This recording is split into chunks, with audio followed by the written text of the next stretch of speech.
Hey everyone, today my group and I are going to be talking to you about food delivery apps and some of the underlying issues that they're causing.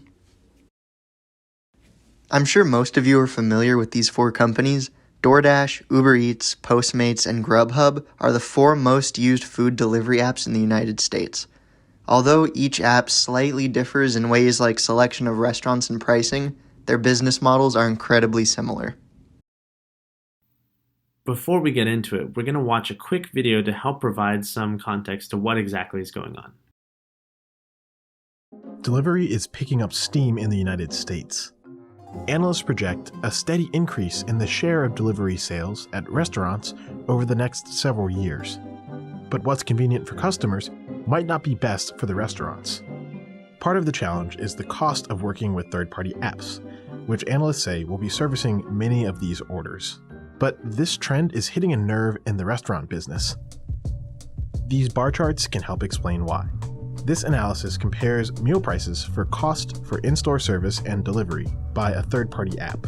When restaurants serve food in their store, their margins are up to 69% of the total check. And the same meal, ordered via an app, well, that's the price of convenience for you. Additional costs in labor, packing, and fees to the apps make the profit margin sink to 39% of the total check. On average, food sellers will pay third-party services a fee of 10 to 25% on each order. Vendors who partner with third-party apps also lose control over valuable customer data. For restaurants who want to bypass third-party apps and still get in the delivery game, there are other costs. Consider Panera's delivery business. The chain spent 6 years building it. It costs upwards of $100 million to develop its online ordering system. That investment cut into profits for 3 years, but the effort began to pay off in 2016. Today, each delivery costs about $5 after accounting for labor, gas, and packaging. But to avoid turning away customers, Panera charges a flat delivery fee of $3 per order in most markets. This means that they have to sell a lot more per order to absorb those costs. Many smaller restaurants can't afford that kind of investment. Order-taking systems must be developed. Drivers have to be hired. A third-party app might take care of those logistics, but they take a commission, and typically, customers aren't keen to pay the difference. According to a survey by Tilster, 85% of consumers aren't willing to pay more than $5 for restaurant delivery. And customers may wind up unhappy anyway, because many restaurants sell food that doesn't travel well. This analysis from Kwon & Co. reveals a rise in the share of orders from steakhouses and burger chains. Delivery staples like pizza or Indian foods are losing pace. But the businesses that previously dominated the delivery market sold food that can stay tasty for longer periods of time. Whereas, say, French fries, prepped in store, probably won't make it to your doorstep tasting their best. And when that order of fries shows up cold, consumers tend to blame the food seller, even if it was delivered by a third-party app.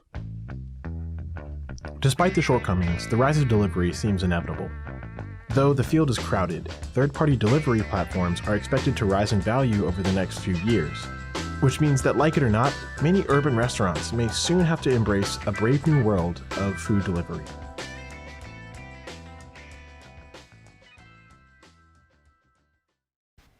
At times when people are looking for convenient food delivery rather than the multi-step process of cooking or going to a restaurant, they may choose to turn to food delivery apps such as Uber Eats to deliver food from their favorite restaurants. The issue is that people oftentimes blindly pay up to 91% more for the food delivery than if they were to get the same meal directly at the restaurant. Certain restaurants hike up menu prices when ordered through the app, and apps add additional fees for service, tax, delivery, and additional restaurant fees.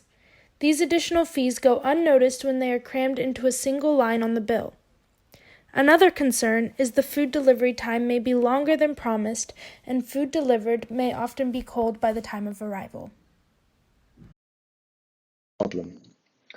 The problem is that food delivery apps charge restaurants a commission in order to be included in their services, which is generally a flat percentage of the menu price of an item.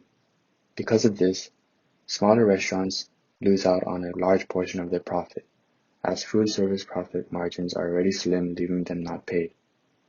There is also a lack of communication between apps and restaurants. If an order is sent to a restaurant but not seen by an employee right away, the food delivery app user may have to wait additional time for their food to arrive. This also may happen on the app end as well. If the servers are busy, the order may take additional time to be sent to the restaurant. However, in both cases, the restaurant is usually the one blamed by the consumer. However, if restaurants don't opt in on these services, they will lose out on profit and potential customers. This also hurts customers as well, because these apps overcharge their users, while adding on additional fees, taxes, and tip at the very end. And most of these additional fees go to the companies, and not to the drivers or the restaurant.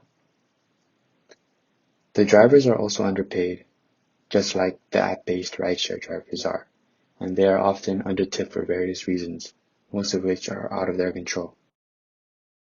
On the next slide, we see a chart that tells us how much 2 turkey sandwiches from Subway would cost. If you would buy the 2 turkey Subway sandwiches directly from the restaurant, you would pay a total of $13.21. But if you would buy directly from Uber Eats, you would pay 91% more than what you would pay. And the total cost would be $25.25, which is 91%.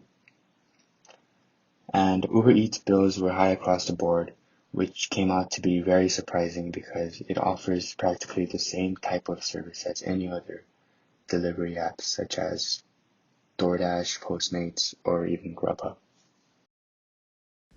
So, how often are food delivery apps used? Well, a study by Zion and Zion was conducted that included 2,928 U.S. consumers that are over the age of 18. The participants were asked how many times they've used the services of a food delivery app within the past 90 days. 41% of the respondents said that they had ordered food from one of the apps at least one time within the past 3 months, and 12% had ordered food from one of the apps 5 or more times within the past 3 months.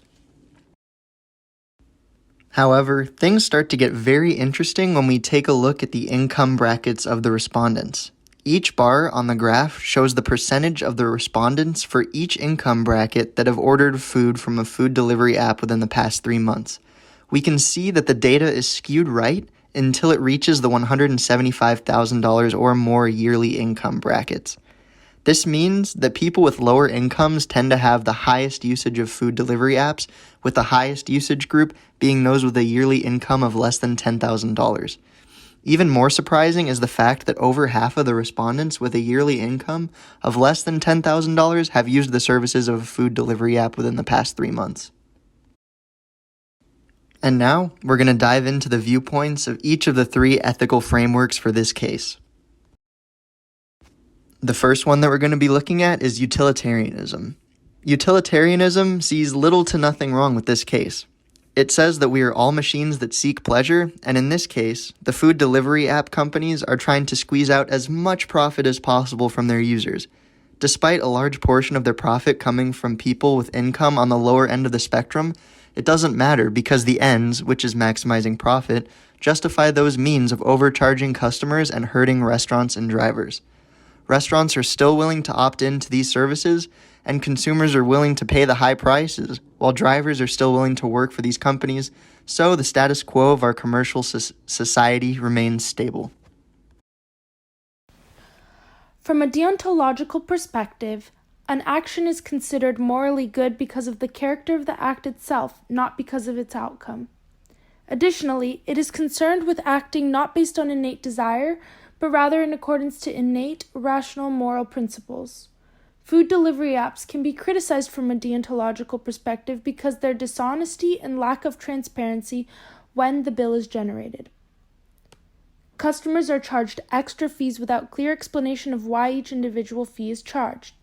Customers are used as a means to an end of generating profit to an extent that is beyond the amount that individuals should be paying, and at times without transparency of what customers are actually paying for. Additionally, Immanuel Kant would criticize the food apps for acting out of self-interest by overcharging customers in order to maximize profit rather than acting out of duty and care for customers. The final ethical framework to evaluate is virtue ethics, proposed by Aristotle way back in the day. Despite its age, a lot of his ideas have been essential in understanding a lot of ethical issues that we grapple with on a day-to-day basis. The idea is easily explained when broken into the two facets: what is virtue and what is ethics? Very simply, virtue is the cultivation of deeper human capabilities, essentially in a sense of communities with rational capacities, and ethics is the pursuit of the ultimate end of happiness. But when you start to look at what happiness is, then things start to get a bit tricky. In a business framework, happiness is still unanimous flourishing in society. However, the way to achieve this happiness lost structure, and it was broken down into false wealth and real wealth. These types of wealth correspond to two different arts of acquisition, according to Aristotle: natural trade, also known as household management, and retail trade. Natural trade was the exchanging of goods for use value, but retail trade began to produce and exchange goods solely for exchange value. This unraveled and led to the privatization of money as well as production, and started to stray from this necessary cultivation of deeper human needs through socially useful goods. Money actually shifted production from communal needs to solely seeking exchange value. That's exactly what Aristotle was talking about, with the difference of real wealth, these deeper human capabilities, and false wealth, which was money. When we look at these food delivery apps, we start to see that these corporations actually suffer from a lot of the problems that Aristotle talked about. First of all, they're not really looking out for the best interest of restaurants or their consumers. They're marking up the consumers on the price tag a lot, and they're taking a lot of fees from the restaurants and the delivery people who work for these restaurants. It's this idea, again, of focusing on false wealth and profit instead of real wealth or deeper human needs and cultivations. The other thing that we're seeing is just completely a lack of virtue entirely, because all of the profit is privatized and it's gaining money at the loss of others, like we talked about with consumers and restaurants. This privatization of profit doesn't contribute to the community whatsoever. As we saw before with household management, communities are supposed to exchange and provide together, and that's how we reach this ultimate happiness and flourishing. In a similar way, you can see how restaurants can provide to drivers who provide to families, and hopefully provide food for those families without costing them ridiculous amounts. Now that you have all this information, you might be asking, okay, what now? How do we fix this? Well, as a group, we collectively believe that virtue ethics is the best for analyzing this case. Utilitarianism and deontology give little prescriptive information on what needs to be done next, but virtue ethics points to some concrete things that we can change to create a more ethical situation. First, we can remind ourselves that the ultimate goal should be happiness, which, as we talked about, was mutual flourishing in a community. If we remind ourselves of this mutual flourishing, we can easily point out that privatization of profit and focus on false wealth is a straight path to failure. Moreover, this mutual flourishing keeps us focused on empowering ourselves and others to try and achieve these higher human capacities. This could be as simple as limiting the privatization so that all people along the process of production, restaurant to deliver to consumer, are empowered. It might also be helpful just to remind ourselves that the moral purpose of money is to solve how to provide fair trade, so that we may all achieve social flourishing. These food delivery apps can definitely be a good thing. We just have to make sure it's structured in a way that lifts the community as a whole and functions as a way of achieving happiness.